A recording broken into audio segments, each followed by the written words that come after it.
जय हिंद मेरे प्यारे साथियों। दोस्तों आपके सामने है भूगोल की क्लास, ठीक है ना।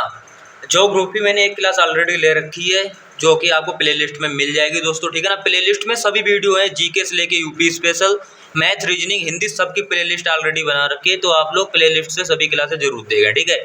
और आज ये दूसरी क्लास है भूगोल की हमारी, जिसमें टॉपिक है जलवायु, मृदा एवं प्राकृतिक वनस्पति। आपने देखा होगा मृदा के बारे में क्वेश्चन आ गया, जलवायु के बारे में क्वेश्चन आ गया, प्राकृतिक के बारे में क्वेश्चन आ गया।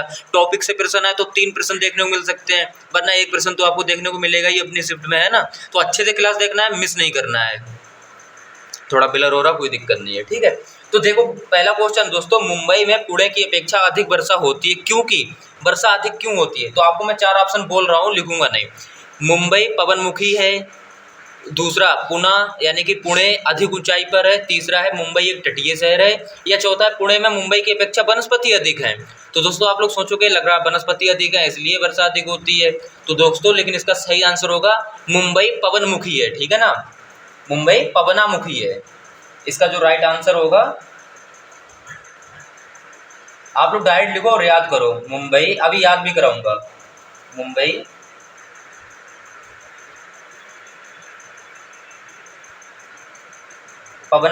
पवनाभिमुखी होता है, ठीक है ना, अभिमुखी। और आज मार्कर पतली आ जाएगी तो आपके लिए और अच्छा समझ में आएगा।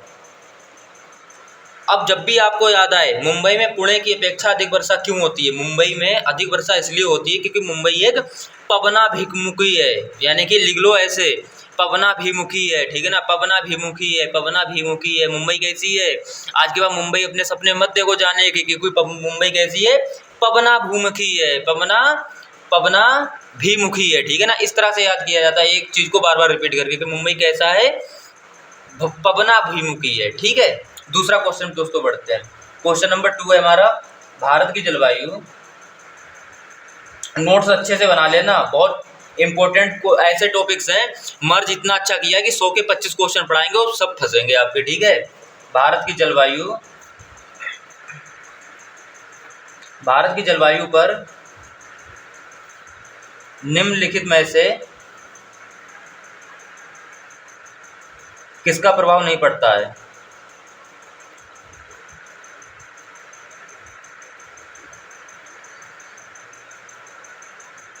किसका प्रभाव नहीं पड़ता है।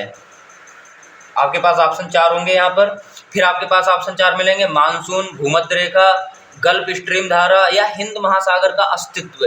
तो भारत की जलवायु पर निम्नलिखित में से किसका प्रभाव नहीं पड़ता है। अगर भारत की जलवायु पर बात करें ना, भारत की जलवायु पर किसका प्रभाव नहीं पड़ेगा, तो वो होगा गल्फ स्ट्रीम धारा का, ठीक है ना।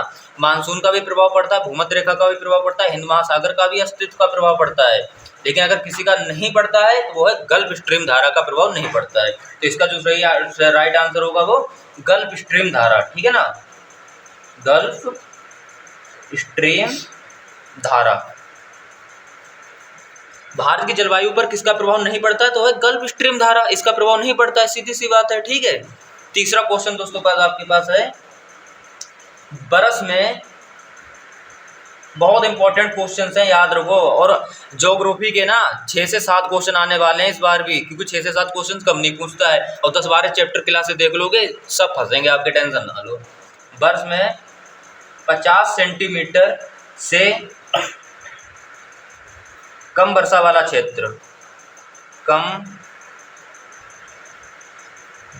वर्षा वाला क्षेत्र है। कम वर्षा वाला क्षेत्र कौन सा है, वर्ष में 50 सेंटीमीटर कम। जब भी 50 सेंटीमीटर से कम वर्षा वाला क्षेत्र की बात आए तो हमको याद आना चाहिए भैया कश्मीर में लेह, ठीक है ना। कश्मीर में, जो इसका सही आंसर होगा कश्मीर में लेह, कश्मीर में लेह। देखो भारत में 50 सेंटीमीटर से कम वर्षा वाले क्षेत्र पश्चिमी राजस्थान, पश्चिमी गुजरात, दक्षिणी आंध्र प्रदेश, कर्नाटक, पठार, तमिलनाडु, हरियाणा, पंजाब और जम्मू कश्मीर हैं। ये क्षेत्र या तो मानसून पवनों की दिशा में नहीं पड़ते या फिर उसकी पहुंच से दूर रहते हैं, ठीक है दोस्तों। आगे बढ़ते हैं। ऑप्शन आपके पास 4 ऐसे मिलेंगे, मेघालय हो गया, कोंकण तट हो गया, कोरोमंडल तट हो गया, लेकिन कश्मीर में लेह मिले तो बस कश्मीर में लेह आपका सही आंसर हो जाएगा, ठीक है। आगे बढ़ते हैं। डस्टर,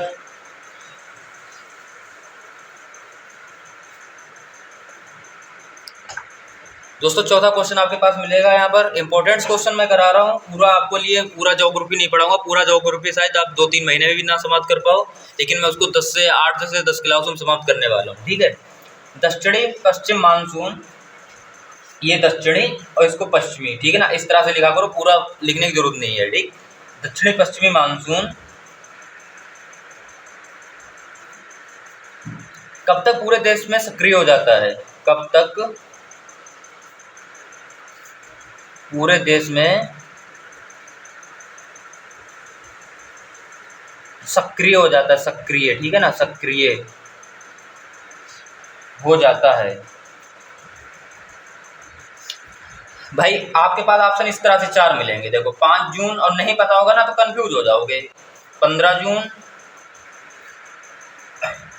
सी है 1 जुलाई, और डी आपके पास ऑप्शन मिल जाएगा यहाँ पर 15 जुलाई।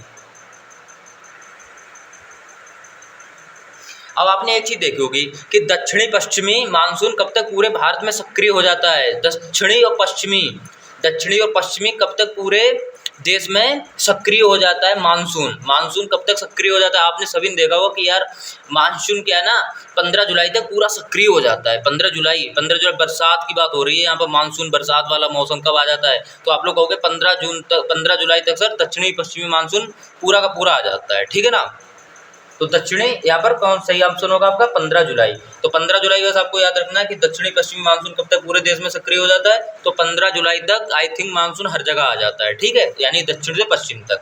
ओके दोस्तों, आगे बढ़ते हैं। क्वेश्चन नंबर 5, भारत में शरतकालीन वर्षा के क्षेत्र हैं। भारत में शरतकालीन वर्षा के क्षेत्र हैं, वर्षा के क्षेत्र हैं शरतकालीन। ये शरतकालीन क्या है यार? शरतकालीन मतलब कि शीत ऋतु, ठीक है ना। शरतकालीन वर्षा के क्षेत्र हैं, तो ऑप्शन आपके पास मिलेंगे। Option A Odisha Karnataka, B Punjab Tamil Nadu, C Arunachal Pradesh Bihar, Tamil Nadu Karnataka. तो इसका तो सही होगा ना पंजाब तमिलनाडु। आंसर इसका होगा पंजाब। अभी कैसे होगा अभी बताता हूँ। पंजाब तमिलनाडु। भारत में शीत ऋतु अर्थात अक्टूबर नवंबर में शीत ऋतु चलती है, आप सभी को पता है। उत्तरी पूर्वी मानसून से तमिलनाडु तक पर वर्षा होती है, जो सागर के, ठीक है ना, जो सागर, इसमें देखो जब भी ज्योग्राफी की बात आए तो यहाँ पर सागर, वर्षा, मिट्टी, वनस्पति, यही सब चीज़ें होती हैं, ठीक है ना। और ज्योग्राफी इसीलिए कहते हैं, ज्योग्राफी थोड़ी सी हार्ड है, लेकिन उसको अगर आप लोग समझोगे ना अच्छे से तो मैप से बहुत अच्छा समझ सकते हो आप लोग। तो एक मैप सभी लोग लें और मैप से आप लोग समझने की कोशिश करें कि झीलें कहाँ हैं, वनस्पति कहाँ है, पहाड़ कहाँ है, सब चीज़ आपको बहुत अच्छे से जानकारी मिल जाएगी उसमें, ठीक है। आगे बढ़ते हैं दोस्तों।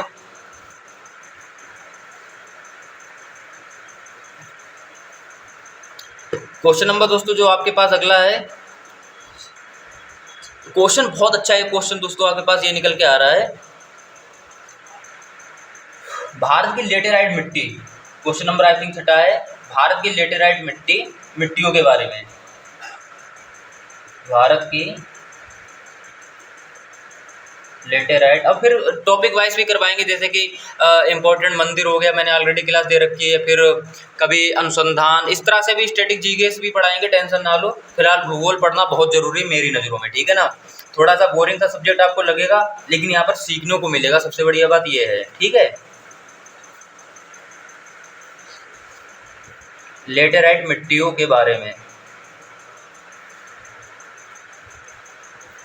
निम्न में से कौन सा कथन सत्य है? निम्न में से कौन सा कथन सत्य है?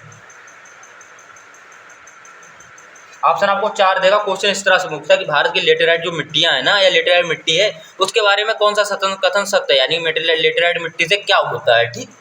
ऑप्शन ए आपको देगा, वे साधारणतः लाल रंग की होती है। ये लाल रंग की होती है क्या? ये लाल रंग की होती है। दूसरा ऑप्शन आपके पास ये पूछेगा, वे नाइट्रोजन और पोटास में समृद्ध होती हैं। नाइट्रोजन और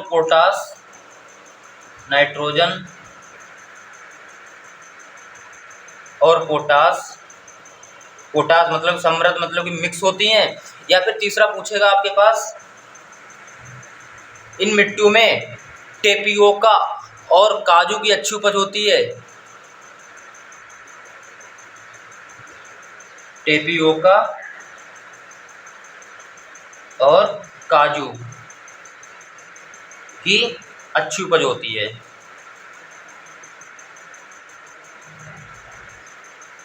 अच्छी उपज होती है। या ऑप्शन डी पूछेगा, ए व सी दोनों। इस तरह से अब कंफ्यूजन मत होना, ये लाल रंग की मिट्टी होती है, क्योंकि मैंने अधिकतर देखा लाल रंग की मिट्टी और काजू वाली दोनों लोग टिक कर देते हैं, लेकिन यहाँ पर सिर्फ जो ऑप्शन सही होगा वो सिर्फ और सिर्फ आपका सी, टेपियोका और काजू की अच्छी उपज होती है। किससे? लेटेराइट मिट्टी के बारे में, ठीक है ना। ये खासियत है लेटेराइट मिट्टी की कि काजू की फसल इससे बहुत अच्छी होती है, इसमें कोई शक नहीं है, ठीक है। आगे बढ़ते हैं दोस्तों। भूगोल हम अच्छे से कवर करेंगे 8-10 क्लासों में, उसके बाद आपकी स्टैटिक जीके चलाएंगे बहुत ज़बरदस्त, ठीक है, क्योंकि मेरे हिसाब से ये बहुत इंपॉर्टेंट चैप्टर है, इसीलिए मैं इसको कवर करवा रहा हूँ, वरना और कोई बात है नहीं इसमें कोई खास, है ना। अच्छा फिर देखो, छठा क्वेश्चन आपके पास निकल कर आएगा, कौन सी मिट्टी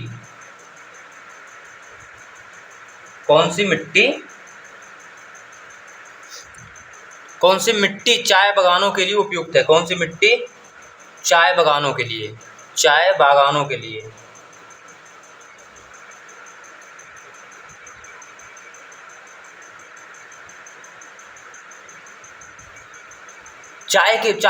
लिए सबसे अच्छी मिट्टी कौन सी है दोस्तों? चाय के लिए सबसे अच्छी मिट्टी कौन सी है? चाय बागानों के लिए कौन सी उपयुक्त है, ठीक है ना। तो ऑप्शन आपके पास 4 होंगे, अम्लीय, बी आपके पास दे देगा क्षारीय, सी आपके पास दे देगा जलोढ़। इस समय ऐसे लगो आप एग्जाम में बैठे हो, ठीक है, और यही क्वेश्चन आपके सामने आ गया, डी रेगुर।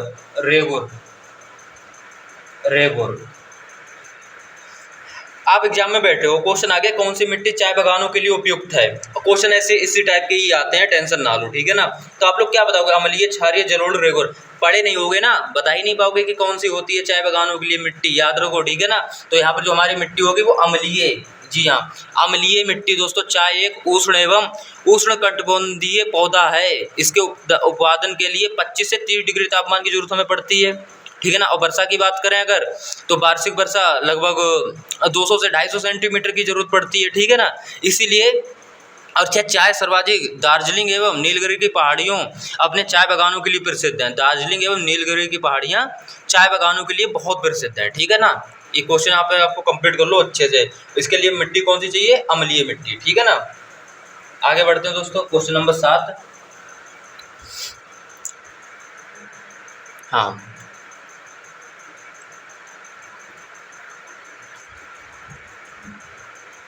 भारत में कितने सूक्ष्म कृषि जलवायु क्षेत्र हैं? भारत में कितने सूक्ष्म कृषि जलवायु क्षेत्र हैं? सूक्ष्म कृषि जलवायु क्षेत्र हैं, ठीक है ना, जलवायु क्षेत्र हैं। भारत में कितने सूक्ष्म कृषि जलवायु क्षेत्र हैं? ऑप्शन आपके पास फिर दे देगा, option A 123, option B 126, option C 127, option D 122। अब दे दिया, देखो अब आपको पता ही नहीं होगा सूक्ष्म कृषि जलवायु क्षेत्र कितने हैं हमारे पास, क्योंकि पढ़े नहीं होंगे आप। तो इसका सही आंसर होगा 127। 127 याद रखना कि सूक्ष्म कृषि जलवायु क्षेत्र की बात करें तो 127 होंगे, ठीक है ना। कुल 127 सूक्ष्म कृषि जलवायु क्षेत्र हैं भारत में, ठीक है ना। कृषि मौसम विभाग के अनुसार भारत में कुल 127 सूक्ष्म कृषि जलवायु क्षेत्र हैं। इतना बस याद रख लो, क्वेश्चन कभी नहीं भूलोगे। 127 जलवायु क्षेत्र हैं, ठीक है। इनमें दोस्तों याद करने वाला वैसे कुछ है नहीं। इसमें क्या होता है ना, भूगोल जितना हम लोग खुद से पढ़ते हैं उतना ही ज़्यादा अच्छा रहता है। बाकी के जो स्टैटिक जीके होती है वो तो चलो ट्रिक वाइज याद करवा दो, लेकिन इनमें 1 बाय 1 क्वेश्चन होते हैं तो याद करने कोई ज़्यादा महत्व होता नहीं है, ठीक है। क्वेश्चन नंबर दोस्तों 8वां, आगे बढ़ते हैं, इंपॉर्टेंट क्वेश्चन है ये, ठीक है। निम्न में से किसे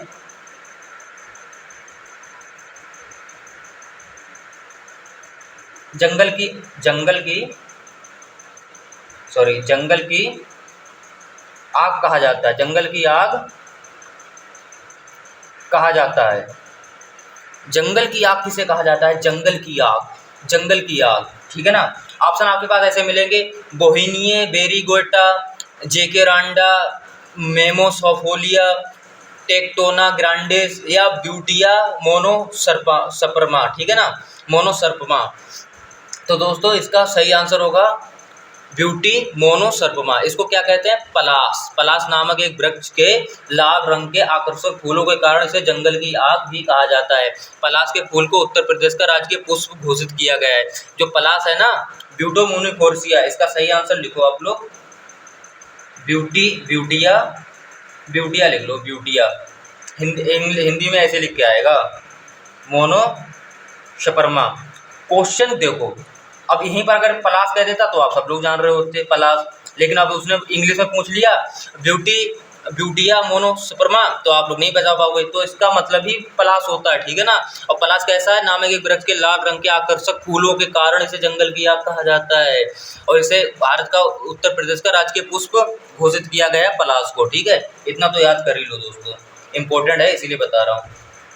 राल प्राप्त होता है, राल जो होती है ना, राल, वो किससे प्राप्त होती है? राल किससे प्राप्त होती है? राल किससे प्राप्त होती है दोस्तों? ऑप्शन आपके पास मिलेंगे, चीड़ के वृक्ष से, देवदार के वृक्ष से, बुरांश के वृक्ष से या शीशम के वृक्ष से। किसी का मत, कुछ भी मत पढ़ो, कोई भी पेड़ आज के बाद नहीं पढ़ना है, सिर्फ चीड़ के वृक्ष से, चीड़ के वृक्ष से, ठीक है ना। जो सही आंसर होगा इसका, चीड़ के वृक्ष से, ठीक है ना, चीड़ के वृक्ष से। जी हाँ, चीड़ के वृक्ष से क्या होती है? हमको राल प्राप्त होती है, चीड़ के वृक्ष से, ठीक है। क्वेश्चन एक और लिख लो, बहुत अच्छा है। 10वां क्वेश्चन आपके पास, भारत का सबसे शुष्क भाग है, भारत का सबसे शुष्क भाग है, भारत का सबसे शुष्क भाग है। तो हमारा सबसे शुष्क भाग करें तो सीधी सी बात है, जहाँ पर वर्षा बहुत कम होती है, राजस्थान सूखा सूखा पड़ा रहता है। और राजस्थान का भी क्या, जैसलमेर है ना, इतना तो सभी को पता होगा। आई थिंक इसका आंसर भी कई लोग बता देते कि जैसलमेर रहता है। जैसलमेर अगर नहीं बता पाते, जैसलमेर नहीं बता पाते, तो राजस्थान तो डेफिनेटली आप लोग बता ही देते। राजस्थान है ना, कि सबसे शुष्क भाग कौन सा है, तो वो राजस्थान का है। जी हाँ, राजस्थान में वर्षा बहुत कम होती है इसीलिए, ठीक। आगे और बढ़ते हैं दोस्तों, टॉपिक को कंप्लीट ही करते हैं, उसके बाद कल पढ़ेंगे जीव मंडल यानी कि राष्ट्रीय उद्यान। बहुत इंपॉर्टेंट क्लास होगी कल भी, ठीक है, तो टेंशन ना लो। 11 नंबर क्वेश्चन है आपके पास, भारत के किस राज्य में वर्षा सर्वाधिक होती है? भारत के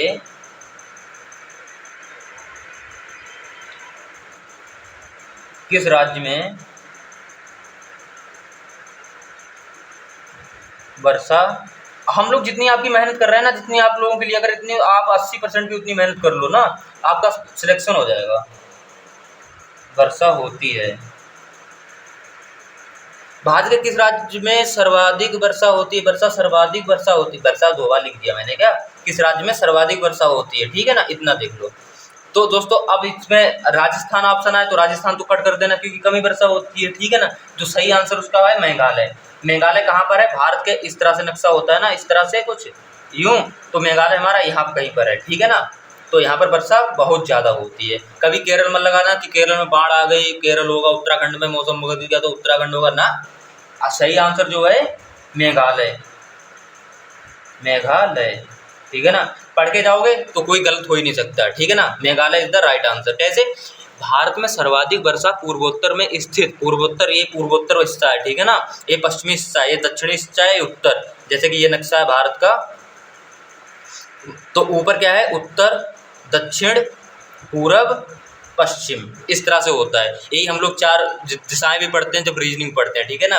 तो ये पूरब का एरिया है हमारा, ये दक्षिण का एरिया, कहते हैं ना दक्षिण भारत, साउथ के हीरो जान रहे हो ना। अभी तमिलनाडु, बेंगलोर सब यहाँ पर है, तमिलनाडु, बेंगलोर और जितना भी है केरल वगैरह, केरल तो सबसे नीचे है, ठीक है ना। कन्याकुमारी यहीं से स्टार्ट होता है, बिल्कुल नीचे से।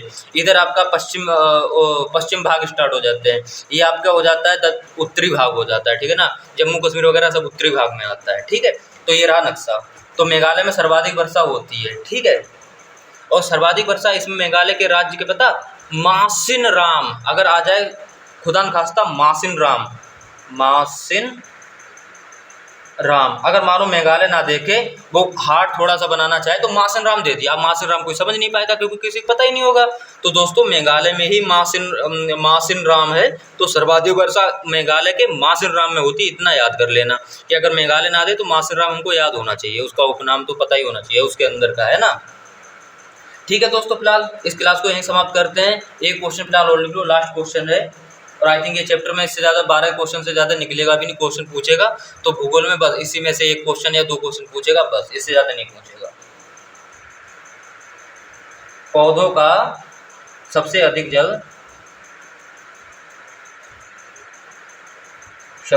जल किस मिट्टी से प्राप्त होता है? पौधों को सबसे अधिक जल किस मिट्टी से प्राप्त होता है? किस मिट्टी से प्राप्त होता है? कितनी सोचने वाली बात है होती है ना, कि मतलब यार पौधों को सबसे अधिक जल किस मिट्टी से प्राप्त होता है। जो पौधे हैं जंगल में देखा होगा या कहीं भी देखा होगा, अपने आप हरे भरे रहते हैं, उनको पानी कहीं ना कहीं तो मिल ही रहा है ना। तो पानी कहाँ से, यानी कि जल उनको सर्वाधिक किस मिट्टी से मिलता है, पूछा उसने ये है। तो दोस्तों बस कुछ नहीं करना, आंसर इसका होगा चिकनी मिट्टी, ठीक है ना। चिकनी मिट्टी, जो चिकनी मिट्टी होगी ना, चिकनी मिट्टी से सर्वाधिक इनको जल की प्राप्ति होती है। क्यों होती है? ये चिकनी मिट्टी है, ठीक है ना, ये चिकनी मिट्टी है, नीचे इसके पानी है, ठीक है। अब ये चिकनी मिट्टी पे जब सूर्य की किरणें पड़ेंगी ना, तो ये चिकनी मिट्टी जो मतलब बिल्कुल एकदम इतनी चिकनी होती है कि नीचे वो जान ही नहीं देती सूर्य की किरणें, पानी बना रहता है, बस यहीं पर ये सब कुछ अपने ऊपर झेल लेती है कहानी। इसीलिए पेड़ जो होती है, अब पेड़ मानो इतना लगा हुआ है, ये पेड़ है, ठीक है, इसकी जड़ें ये होती हैं, तो वो पानी में ही जड़ें हैं, उसको पानी तो प्राप्त हो ही रहा है ऑलरेडी, हल्का हल्का पानी सबको प्राप्त हो रहा है। ये चिकनी मिट्टी पे ये पेड़ है, तो चिकनी मिट्टी सूर्य किरण पड़ रही नहीं, ज़्यादा प्रभाव डाल ही नहीं पा रही, नीचे तक जा ही नहीं पा रही हैं, इसलिए इस पेड़ को सर्वाधिक जल कहाँ से मिल रहा है? चिकनी मिट्टी से। बाकी की मिट्टी क्या होती है, सूर्य किरणें डायरेक्ट अंदर जाती है तो सुखा देती हैं। ठीक है दोस्तों, आई थिंक आप लोगों की क्लास अच्छी लगी होगी। मिलते हैं नेक्स्ट क्लास में, तब तक के लिए थैंक यू, जय हिंद। क्लास अच्छी लगे बस शेयर कर देना दोस्तों के साथ, ज़्यादा से ज़्यादा लाइक करना और ज़्यादा से ज़्यादा आप लोग लास्ट तक वीडियो देखना, ठीक है ना, जिससे कि आप लोग अच्छे से क्लास समझ पाओ।